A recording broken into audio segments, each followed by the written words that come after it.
અચ્છા, વડીલોના સંદર્ભમાં શું છે કે વડીલોને અમેરિકનનો એક વર્ગ એવું સમજી બેઠો છે કે આ એક નોકર છે.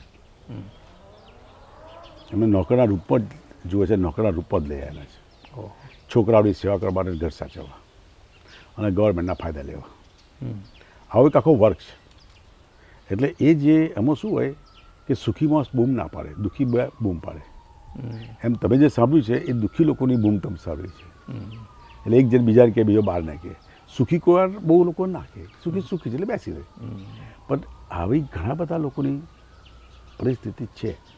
અને મોટા ભાગના લોકોએ 2 જોબો કરતા હસબન્ડ વાઈફ, એટલે સ્વાભાવિક છે હસબન્ડ વાઈફ જોબ કરતા હોય એટલે એમના છોકરાઓને ઉછેરવા માટે કોક તો જોઈએ જ.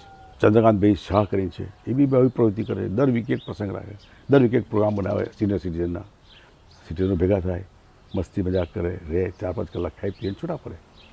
એટલે આ 2 સંસ્થાઓએ એટલું બધું સરસ કામ કરેલું હતું કોવિડ વખતે પર્ટિક્યુલરલી, કારણ કે લોકો ડિપ્રેશનમાં જતા હતા. તારે આ 2 સંસ્થાઓએ બહુ જબરદસ્ત કામ કરેલું. એટલે હું કાયમ લોકોનો ધન્યવાદ કરું જય સભા તરફથી.